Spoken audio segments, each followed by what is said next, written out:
So my name is Claire. My name is Claire, and I work here at the Chinatown Storytelling Centre. I actually work with school groups, so it's possible that I've met some of you before. I do know that we had a group in a couple of weeks ago who said they were going to Zoom in today. So hopefully you guys are here, and it was lovely to kind of see you again. For most of you, though, we're going to presume that you haven't been here before. So you'll hopefully learn lots of new things. And if there are any classes that have been here before, then I think you're going to learn some new things as well. There'll definitely be things that we talk about and show you that we didn't show you last time when you visited us. So we're really excited about this. So welcome everyone to the Storytelling Centre. Now, the Storytelling Centre is run by an organization in Vancouver's Chinatown called the Chinatown Foundation. And we do lots of things here in Chinatown. We think Chinatown is a really special and important neighborhood. I'll talk about that in a second. And so what we do is the main reason for us being here is to encourage people to come down and visit Chinatown and visit some of the amazing restaurants and stores and museums and other things. And we help to look after our neighborhood. We help some of the seniors, for example, by providing housing and houses that doesn't cost much money to rent. And we help some of the people who own shops here make their shops look a bit nicer. And we do things like run festivals in the summer. There's a big festival in August coming up called Light Up Chinatown. So we do lots of things to try and make this neighborhood vibrant again. Chinatown in Vancouver is a really, really special neighborhood. I love working here. You can probably tell from my accent that I wasn't born here. I wasn't born in Canada. But when I came to Canada, I really wanted to find a place where I could learn about history and I could learn about other cultures and traditions. And Chinatown in Vancouver was a really good fit for me for doing that. I love working here because I really like history and traditions and culture. So I'm here and it's my privilege to be able to talk to students and visitors and tourists all about Chinatown. And you guys are going to be learning a lot about Chinatown today as well. Now, Chinatown in Vancouver has a very long history. Chinese people have been living here since the 1880s, so really a long time. And when those first Chinese people came, when the first Chinese immigrants came over, of course, they found themselves on the lands of the indigenous peoples. And just like Kelly did, I also want to acknowledge that we are really grateful to be able to be working here and learning here and visiting here and enjoying ourselves on the lands of the unceded and traditional lands of the Tsleil-Waututh, the Squamish, and the Musqueam First Nations peoples. When the first Chinese immigrants came to Vancouver, they actually found themselves often working with people from indigenous cultures. They were working alongside them. They became friends. Often they had relationships, got married, maybe had children. So there's a lot of really, really interesting stories about how the first Chinese immigrants and the indigenous peoples, and actually people from lots of minority cultures in this area of Vancouver who interacted with each other. And I really encourage you, if you have time, to go and look up some of those stories because they are a really important part of Vancouver's history, of British Columbia and Canada's history. It's a really important story. There's some really important and interesting stories, and we have some interesting stories here as well on that subject. Today, we're focusing mostly on the Chinese-Canadian history. But if you have a chance to come to our Storytelling Centre, there's lots of stories for you to explore. And that's all really what we do. We collect stories here. You'll notice that we're not calling ourselves a museum. We call ourselves a storytelling centre because we focus on collecting people's stories. What was it like in Chinatown in the old days? What are your family connections to Chinatown? What would it like to be here? And what do you think the future of Chinatown is? All of those questions we answer with our stories. And you guys are going to learn lots of stories today. You're not just going to be listening to me. Don't worry. I've got some friends I'm going to introduce you to, and they are going to tell you some of their stories and their experiences here in Chinatown. Okay, I think it's time to move on. I'm not going to sit here all day. We're going to move now and we're going to show you around our storytelling center. So come with me. We're going to go to the first section and I'll tell you a little bit about the background of Chinese Canadian immigrants, Chinese people. Why did they come here in the first place? And what did they do when they first came? So follow me this way. We'll go over this way. All right, come this way, everyone.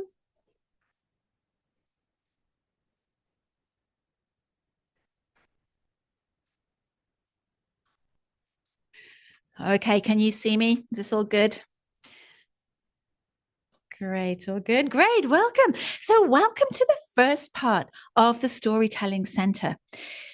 Now, this part talks about the very, very first, the very earliest Chinese people who came to Canada from China.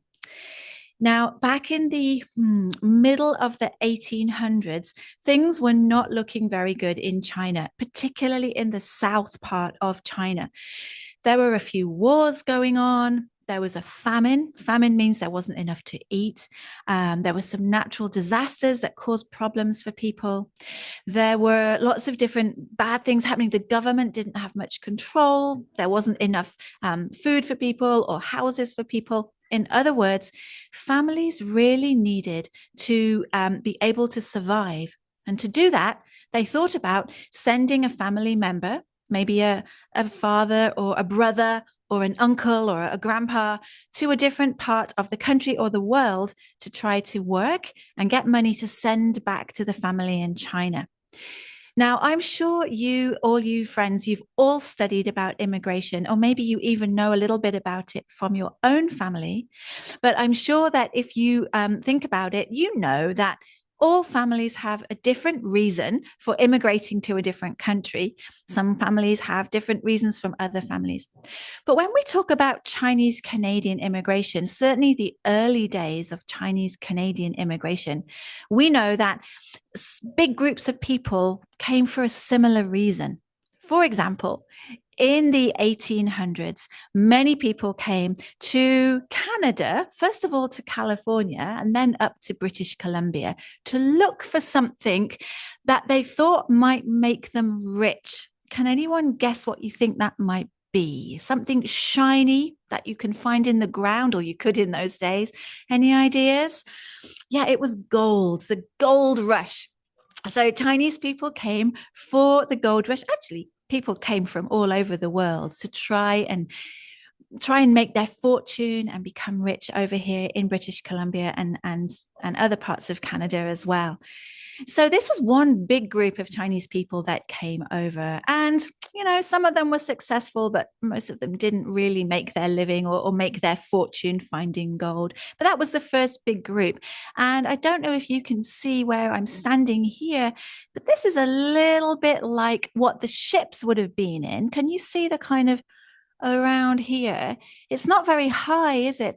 We've made this bit of the storytelling center to give our visitors an experience of how crushed and crowded it must have felt when you came over on those ships all the way from China for the gold rush or for other reasons to come to Canada. All right. Come with me. We're going to find out the second reason why Chinese people came over to Canada as well. Follow me this way.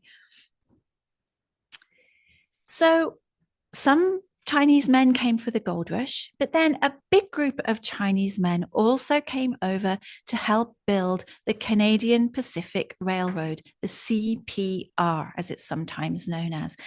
Thousands of men actually came from China to build the CPR. Now, you might wonder, why did British Columbia need people from China to come over? Why couldn't they use the people who had built the railroad in Eastern Canada to come over to British Columbia? But the answer is, of course, there was no railroad for them to get here. Coming over the Rockies from Alberta was quite difficult in those days. And the CPR, the company, realized it was actually cheaper to bring Chinese workers in all the way from China to help us build the railroad here in British Columbia. Unfortunately, one of the reasons why it was cheaper was because they didn't pay the Chinese workers as much money as they paid the other workers to build the railroad. Chinese workers got the most dangerous jobs, the most difficult jobs. The Chinese workers were the ones working with dynamite and explosives. So as you can tell, it was very dangerous, and many men died or got injured when they were working.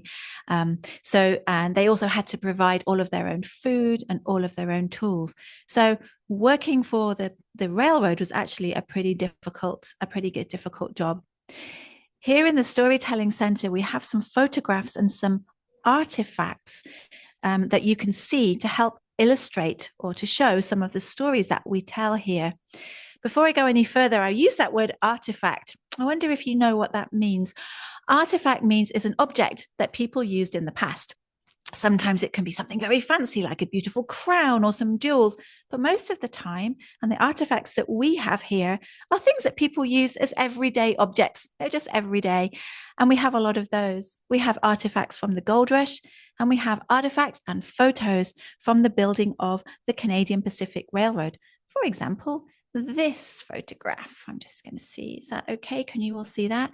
This is a really interesting photograph of the men that helped to build the railroad. Can you see they're almost all Asian faces, Canadian Chinese faces there, and they helped to build the railroad. And we have this photograph up on our wall as well. So that's an example of one of the photographs that we have to show people who visit us some of the things and some of the original objects that people would have used and taken photographs in the past. The other thing that I really like, one of my favorite objects actually, is a phrase book. And I'm just going to put this photograph down over here. Oh, I'll hand it there. Okay.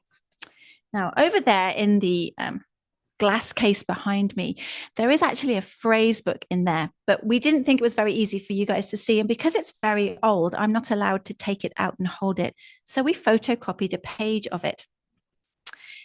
Now, I love this artifact. This is one of my favorite artifacts because before I worked here, I actually used to be an English teacher. So I'm really interested to know how people learn languages.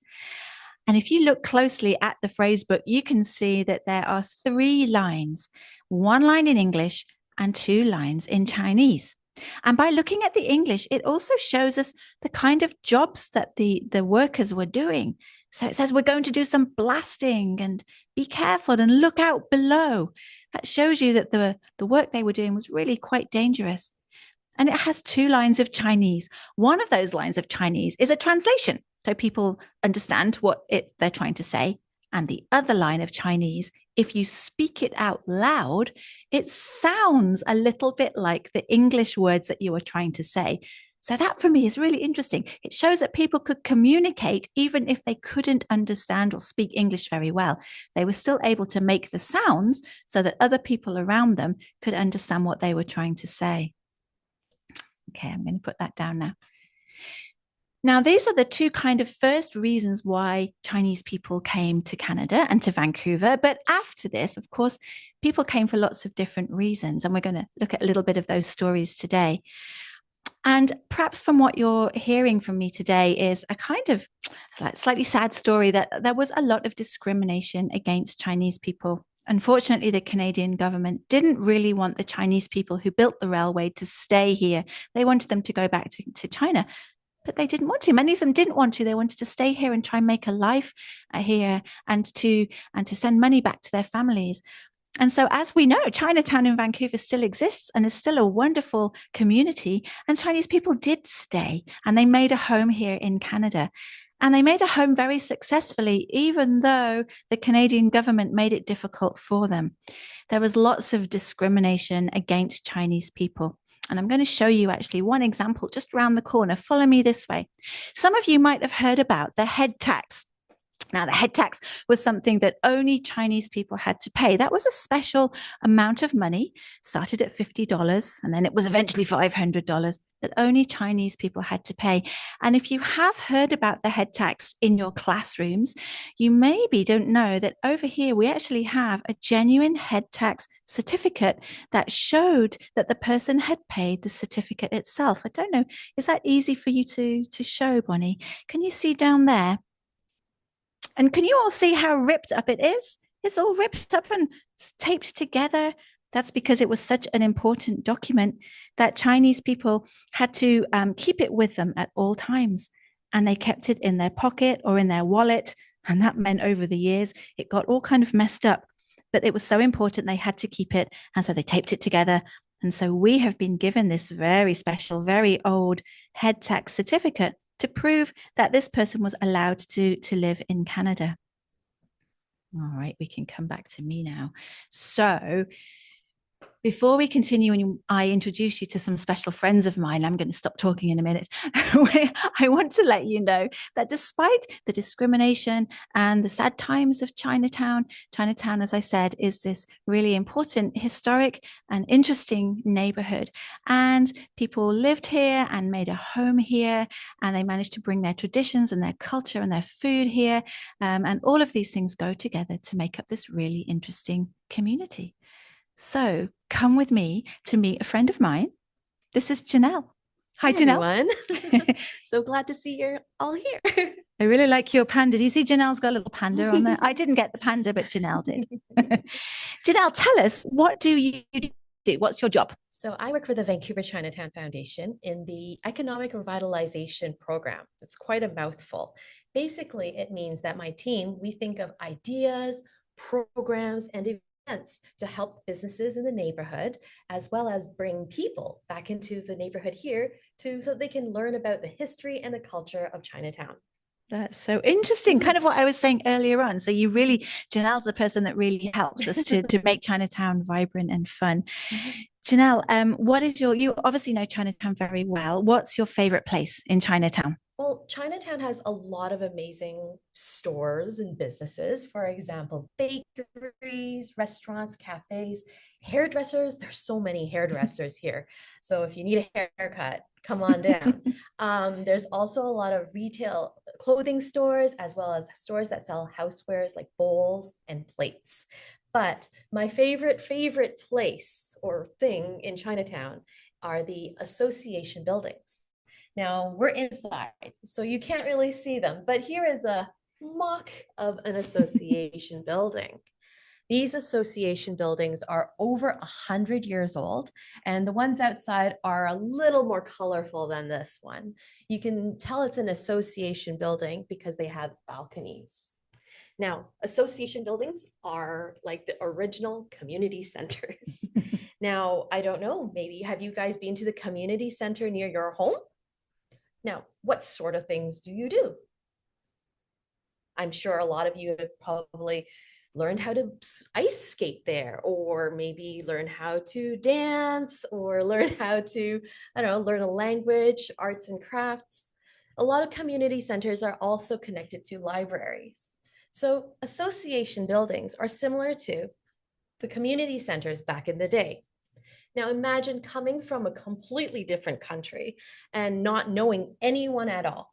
Now, how would you find a job? How would you find a home? Where do you meet friends if you don't speak English? Now, the association buildings were the place to go. So like you, they would go to these community centers to make friends, to play games, to sing karaoke, to cook together, to learn drawing, learn arts. They do a whole bunch of things. Oh, play ping pong. That was one of their favorites. Play ping pong and mahjong. So we've got mahjong set up. It might be familiar to some of you. Janelle, tell us about it. So this is mahjong. It is a very old game that use 144 tiles. So there are 4 different suits like this. It is similar to a card game called the Gin Rummy. Now, I don't know if you know how to play Gin Rummy, but it's really, really similar to that. You build sets and then you win. Now, mahjong is a very, very good game because it helps with your memory. Yeah, it's really popular. And do you play mahjong? I do. I love playing mahjong, and I love teaching people how to play mahjong. You have to teach me because I don't know. Absolutely. Come on over, Claire. I can play with you. Yeah, mahjong is great. I've played mahjong ever since I was a child. One of my favorite memories is, well, my parents are also immigrants. When they came here, they had very few friends. But when they did meet up with their friends, which was almost every week, every Friday, we would go to an auntie uncle's house, and all the men would be downstairs playing mahjong and smoking cigarettes, which isn't so healthy. Boo. But the mothers, my mom and my aunties, would be upstairs not playing, but singing karaoke and cooking dinner. And us kids, we would be running around crazy, making sofa forts and playing video games and playing outside. So this is something we did every single Friday. So that's one of my favorite memories. What a lovely memory. That is such a lovely memory. We love that. Thanks, Janelle. Yeah. And I think that it's so interesting that Mahjong is an old game that has an old ancient history, something that connects people to China, but also to Chinatown as well. This is definitely something, even now, when I go out onto Pender Street in Chinatown, if in the summer, if the windows are open in some of these buildings, you can hear people playing that noise that you just made. You can definitely hear people click-clacking away. So it's definitely a game with old traditions, right? But also linking modern Chinatown too. I love that. Thank you, Janelle. We're going to move on. I'm going to take the panda away from Janelle because we're going to pass it on. We're going to pass the panda to another friend of mine. Follow me, everyone. We're going to meet a dragon and a lion next. So come along with me through the Storytelling Centre. You can see here. We're going to turn around the corner. Follow me this way. Well, Riley, this panda's fallen off. Thank you. Hello. So this is Riley. Hi, Riley. Just fix the panda. Yes. So what are you showing us? Oh, first of all, before you tell us who you are and what you do. Of course. I'm Riley. It's wonderful to meet you all. I might have met some of you before, but I also work with Claire in education. That means if you're coming for a field trip here, you're going to meet the two of us, and we're going to be hanging out for a little bit.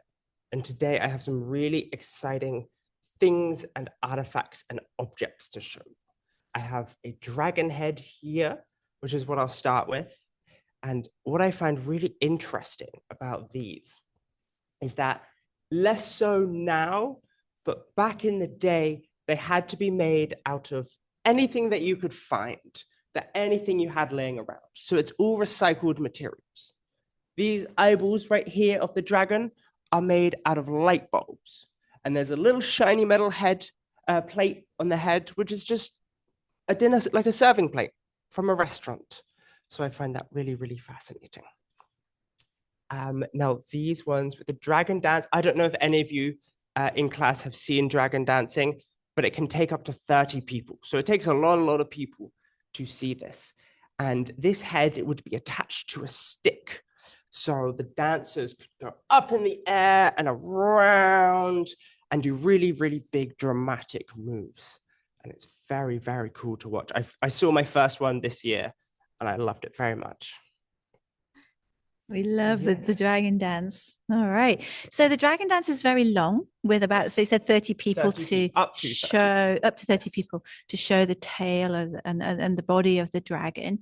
But there is another dance that only takes 2 people, I believe. Do you want to show us that? Of course. So this is our lion. We have a lion and a dragon. Now, like the dragon, it's also made out of recycled materials. And these two styles specifically come from southern China, because when all the Chinese people came over to build the railroad, and when they came for the gold rush, they all came from southern China and brought their styles with them. Unlike the dragon, though, this one is not on a stick. This one is actually held almost like a helmet of the person doing it. So I'm going to get our friend in to demonstrate for you all. Come over, Christy. Okay, I'm going to put this down. Okay, what I'm going to do is I'm going to lift this over our friend Christy's head, and she's going to pull some strings in the inside, and you're going to be able to see what happens. Okay, you ready? Yeah.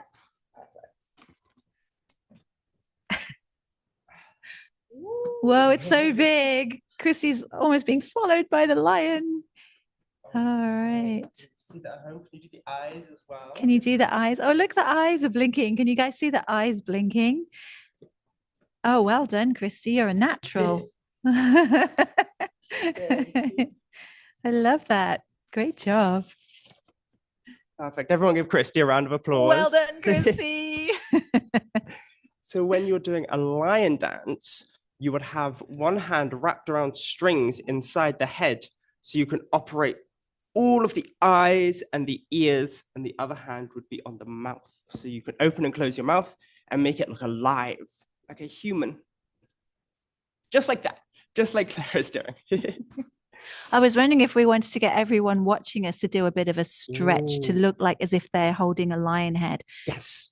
Yes, if everyone in the classroom could do a big lion stretch so on your hands up in the air, like you're grabbing onto the head and then putting it over your head and wiggling all your fingers like you're operating the eyes and the ears and the strings. Perfect. I love that. Thanks, Riley. Before we move on, Riley, Yes. can you tell us where we got these two, the lion head and the dragon head? Where were we given them? So lion and dragon like heads have a lifespan, and you can't trade them between clubs, between martial art clubs. So when they are done and they've lived their life, they have to be thrown out. So we found the dragon head in the garbage, and we found the lion head was just left at our front door, which is very, very sad. But it means instead of going into the garbage, they have another life here. And one other fact I actually want to tell you all is I know that Claire and Janelle talked about associations and how important they are. Yep. A lot of these associations have kung fu clubs attached to them. And that's where you learn to do lion dancing and dragon dancing. And what they would do is if I spin this around, they put their name on the back of all their heads so that when they do a really, really good performance, everybody knows who did it. I love that. Yeah. One last question for you, Riley. Yes. I also noticed that both the dragon and the lion have a long beard. Is that symbolic? What does that mean? So the dragon and the lion both have a long beard because they're very old and they're very wise. But the dragon's beard is a little bit longer than the lion's because he's a little bit older and he's a little bit wiser. Now, we see these dances in Lunar New Year, but also when people open up businesses or have celebrations. And we can also see with them firecrackers, things that make loud noises, cymbals and drums. And the entire reason is to scare away demons and bring good luck. Yeah, certainly Lunar New Year is very noisy in Chinatown. I don't know if any of you friends have ever been to Chinatown during Lunar New Year, but it's really quite loud. And I love it. It's my favorite time of year, actually. So much. It's so much fun. All right. Thanks, Riley. Thank We're going to you. go this way. Follow me now, everyone, to the back corner of the Storytelling Centre. We're going into a very special room that's set up a little bit like a photography studio. Janelle's going to tell us about this. Come on in, everyone. Hi again. So welcome to Yu Cho Chow Studio. So we have made a model of Yu Cho Chow Studio here at the Chinatown Storytelling Centre. And this is for the photographer named Yu Cho Chow. So who was Yu Cho Chow and why was he so special? Yu Cho Chow was a very well-liked photographer. Now, back in the day, unfortunately, there was a lot of racism and a lot of photographers wouldn't take pictures of people of color. So Chinese people, Indian, Indigenous, Black, they wouldn't take photos of them. But Yu Cho Chow was very, very inclusive and welcomed them in and took all of their photos. Excuse me. I think that's really nice. And I don't know if you can see some of the photos on our wall here as well. Now, Yu Cho Chow would take these photos because imagine if you came to a new country and you wanted to tell your family back home that you were safe, you are healthy, you are happy. How would you do it? Now, smartphones weren't around. There's no Snapchat, no Facebook, no Instagram, none of those things. So the only way that you can tell your family would be to get your photo taken and then mailed back home. Now, even if you weren't healthy or happy, Yu Cho Chow would have some clothes prepared. So some people would wear these lovely suits and dresses so that they can take a photo and they would look like they're doing very well, and send it back home so their family wouldn't have to worry about them. I think that was important, because if you didn't Mhm. have a lot of money to buy special clothes to have a beautiful family portrait taken, Yu Chow could lend you them, right? That's very nice. Exactly. Janelle, I'm noticing that some of the photographs have a little bit of color on them, Mhm. even though they're black and white. Maybe this one here. Yeah. Now you can see most of the photos that Yu Chow took are black and white. Now this isn't a what is this called? A screen or anything like that. Oh shoot, I forgot the word. Anyways, these photos were taken black and white, but after they were developed, Yu Chow's daughter painted on the photos to add it a little bit of color. Now, not only was Yu Chow so smart to do that, but he also did something before Photoshop. He also helped to unite families together, even though they were living in two separate countries. One family would take a photo that they took back home in China and give it to Yu Chow. And then the family here in Canada would take a photo. And Yu Chow would cut around the original photo from China and put it and develop it together into the photo that was taken here in Canada. So it would look like the family was together. You can kind of see it in this photo. Do you notice this lady? She looks a little bit more distant, a little bit different, a little bit fuzzy. But that was one of Yu Chow's special skills. That's really cool, Janelle. I love that. And I've often wondered who that person is in the background. And now I kind of understand why she looks slightly different from the rest of the photograph. Mhm. All right. If we want to show, we have one more special thing to show you in this room, and it's just our photograph here that actually has an iPad. It looks like a camera, but it actually has an iPad in it. Can you guys see that? Janelle, what's this? If you come to the Storytelling Center, you can also take a photo here in Yu Chow's studio. You just need to press this button, and you can press this, and then it does a countdown. It's taking a photograph of everyone.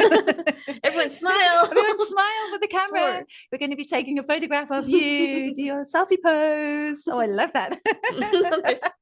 And you can also put your email address, and it can be emailed back to you. Oh, fun. I love that. Thanks, Janelle. That was really great. Thank you so much for showing us about Yu Chow. You're welcome. Come this way, everyone. We're going to the next spot. I'll take the mic, and I'll take the little panda as well. Here's the panda going this way. Come on, panda, come with me. We're going back to see Riley again. Yay. Hi. Riley, tell us about what you've got to show us. Oh my God. So this is the Cantonese opera. I think this is probably my favorite exhibit and space in the whole museum and storytelling center. And I know we've talked a little bit about the head tax, but after the head tax, there was an exclusion act. That's a big word, but all that means is that instead of Chinese people having to pay to come into Canada, they just weren't allowed to come into Canada for about 20 years. That's a really long time to not see your family, to not see your friends, to not see anyone from back home. But some of the only people who could come to Canada were Cantonese opera performers. Now, all they are, this is like a local form of play and musical from where people came from in the home in China. So that's really cool. These are really beautiful objects. Can everyone see the beautiful headdresses and costumes back there?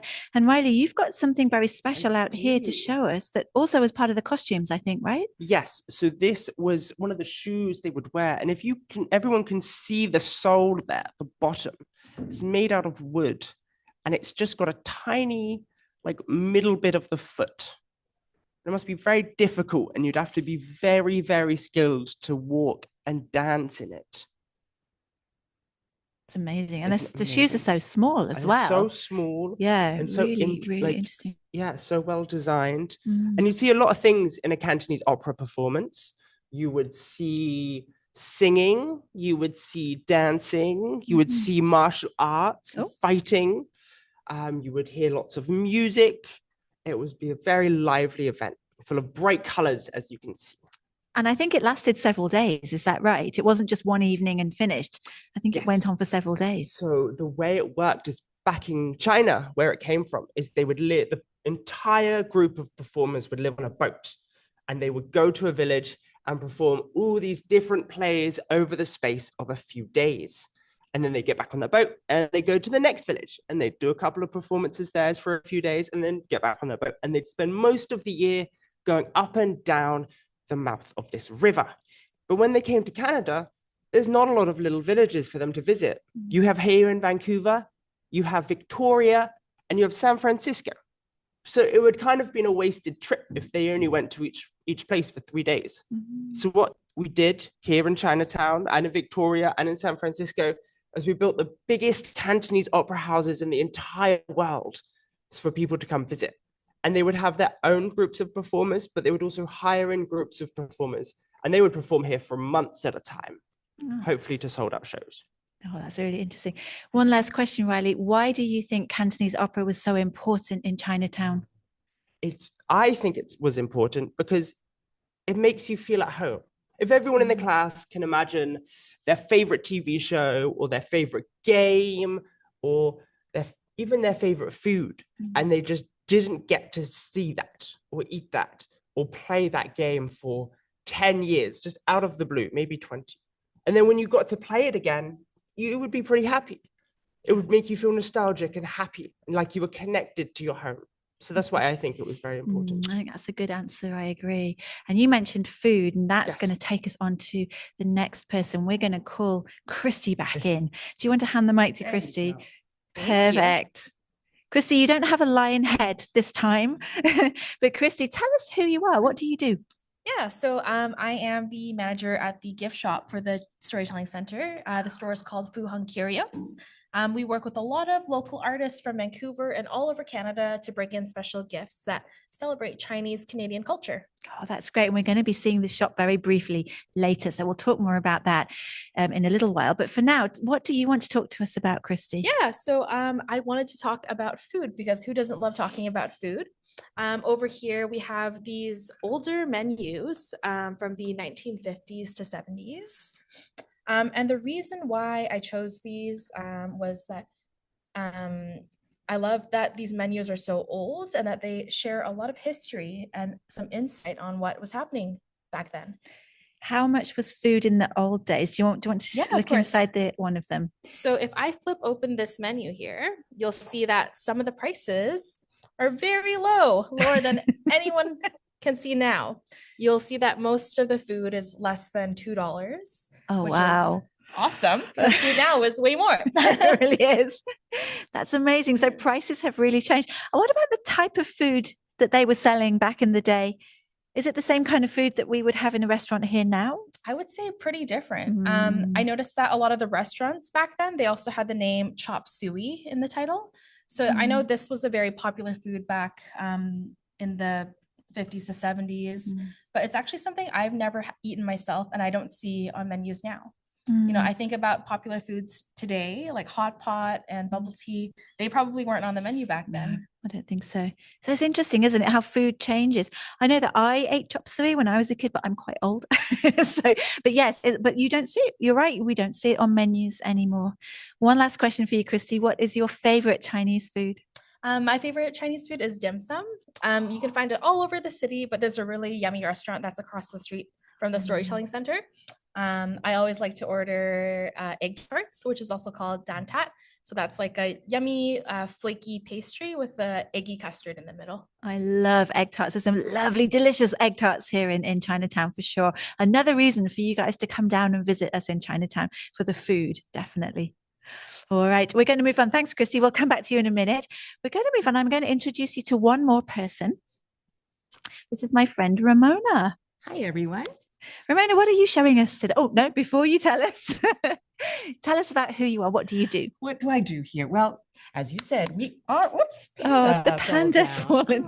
Oh, owie. I know, poor Panda. I'll look after Panda. Okay, thank you. Claire, you said that we are a storytelling center. Well, who do you think tells the stories? Oh, that's a good question. I don't know. Not me, but I actually help to I have other people tell the stories. So we interview, our small little team interviews elders in our community and people who have memories of Chinatown. We record their memories and then we write them down and we put them here and and share them with everybody. So that's why we're a storytelling center. And I know yesterday you said you enjoy your job because you're quite nosy. Is I that am. right, I'm Jess? really snoopy. So if any of you have grandparents or parents with a Yeah. Chinatown memory to tell, I'm happy to ask them some snoopy questions. Yeah, Ramona's definitely the person that likes to know things about people. So what are you showing us today, Ramona? Have a look. This is, I don't think any of you have ever seen this, but your grandparents will know what it is. This is a telephone booth, a public telephone booth. And public means anyone can use it. So this is this.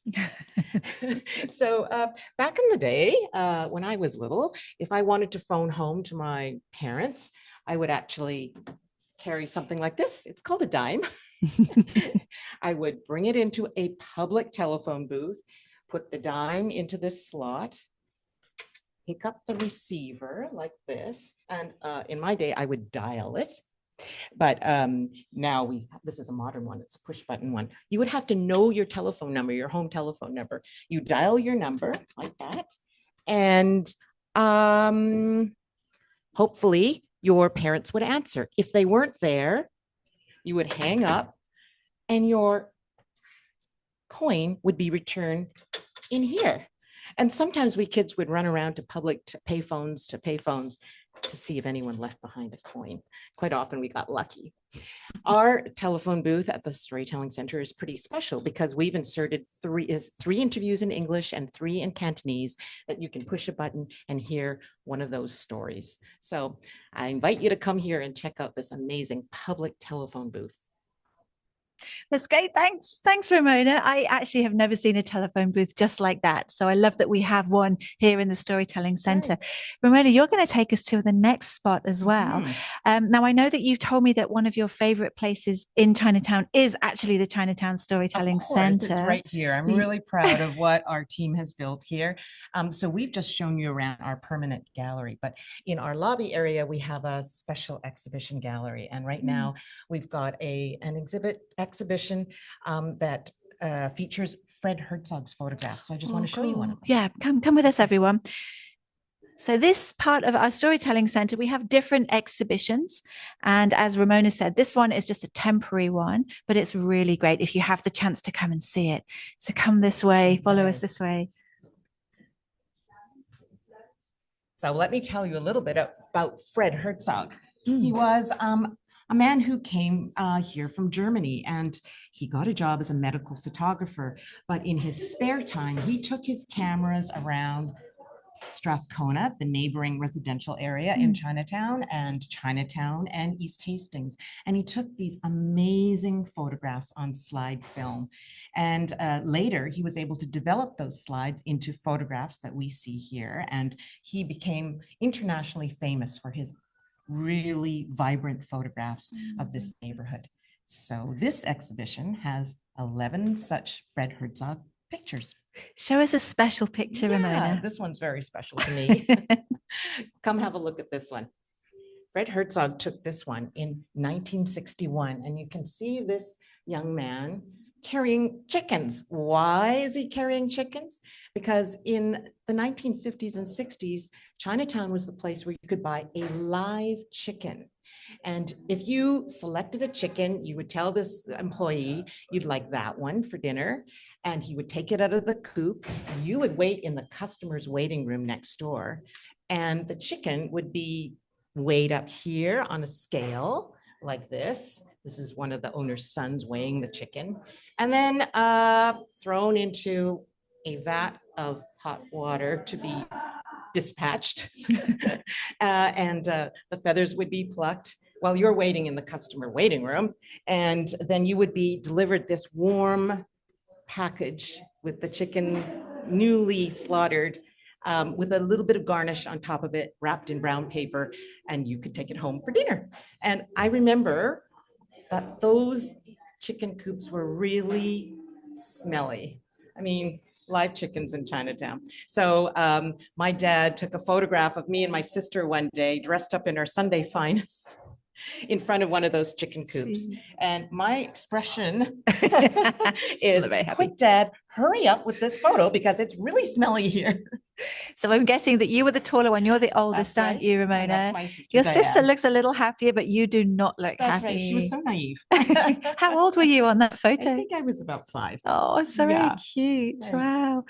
So this photo is a great example of how we show things in the Storytelling Centre that really link to families who lived here in the past. And we have lots of different photographs. And often we have visitors or our volunteers come in and they know people in our photographs. They know people in our stories because Chinatown is this lovely community that people have long roots and long connections with. And that's why it's a lovely place to work because so many people feel connected here for sure. Okay, our last stop today, we're going to be going back over this direction to meet Christy again in our store. And She's in our store, but she doesn't sell live chickens. no live chickens, thank God, in our store. But Christy's going to tell you why our store is so special and so important because it's more than just a store, actually. Christy, tell us a couple of things that we sell here. Yeah, so I have 3 of some of my favorite objects in the store right now. You'll see this super cute cat. This is a lucky cat. You probably have seen this in a lot of storefronts or restaurants, and usually their hands are waving like this. And that is sort of like symbolic to mean, come on in, we want your business. Like you want to welcome people in. They also symbolize good luck, good fortune, good health, a lot of good things. Earlier, my friend Janelle was talking about mahjong. So right here, I have a hair clip that looks like a mahjong tile. Oh, I love that. That's it even cool. has a symbol, and this symbol means middle. And then in Cantonese, it's zhong. Zhong. Oh, okay, cool. And last but not least, I have everyone's favorite tote bag.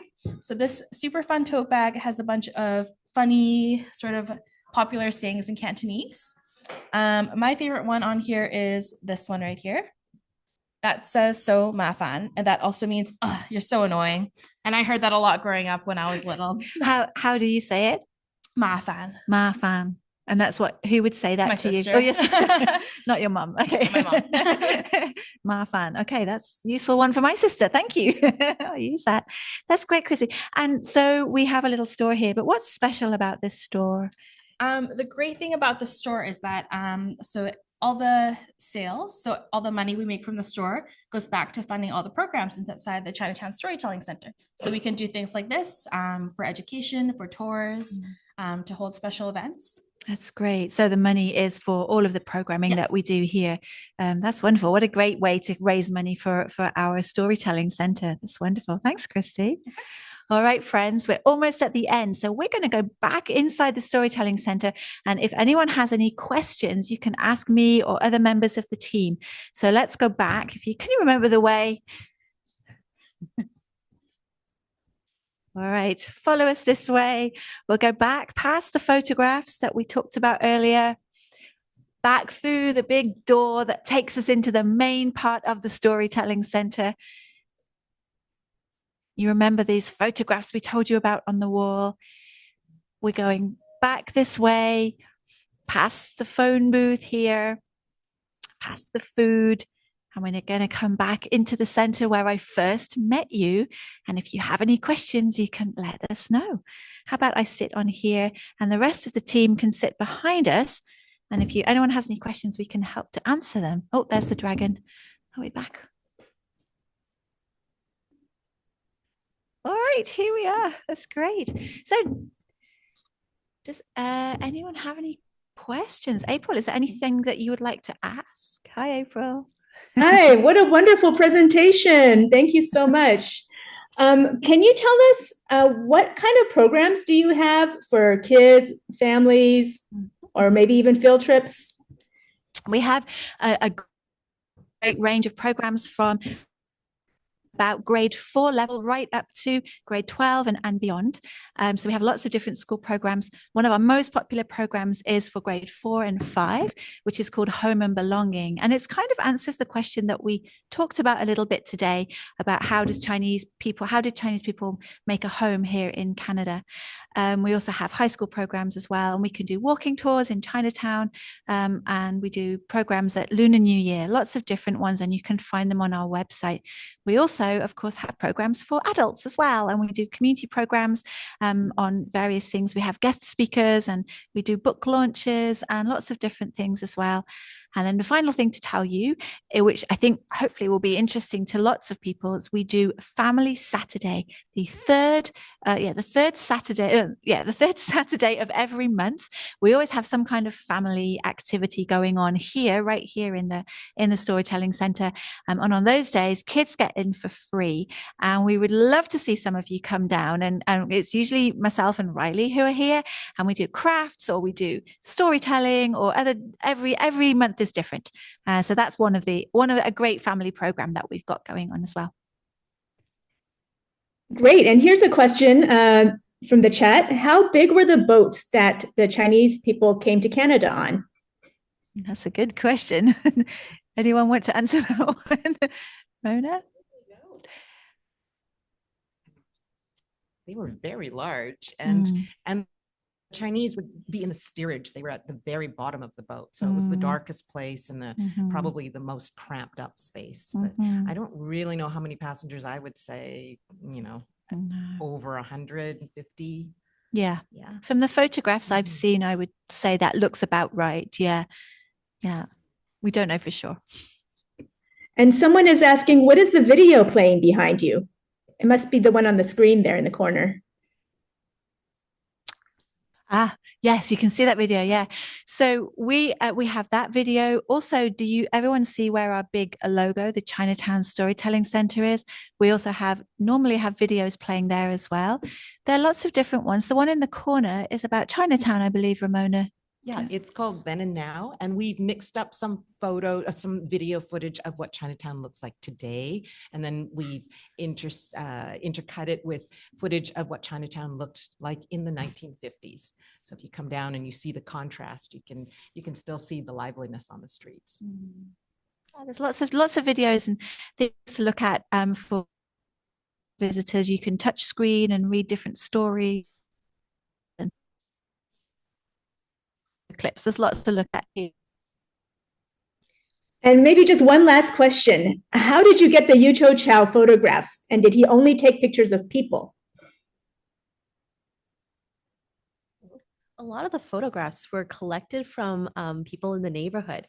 Like if they had family, if their parents had photos that were taken back in the day, then they would donate these photos to the Storytelling Center, and we'd scan them and collect them.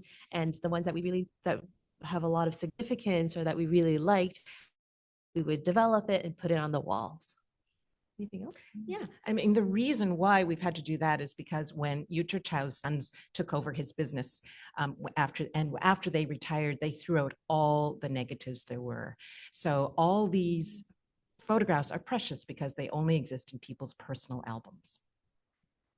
And I think he didn't just take photographs of families. He took lots of different things, right? I mean, I don't know if you saw when we were in there earlier, but there's a sports team in there. There's a few outside shots as well, right? Lots of different things.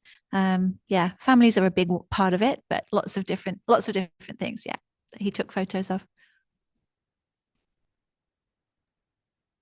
Wow, this has been so amazing. Thank you so much to our friends at the Storytelling Centre. You guys have been fantastic.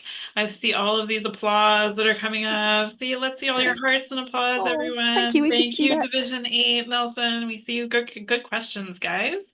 So thanks, Janelle, Claire, April, Riley, Christy, and Ramona.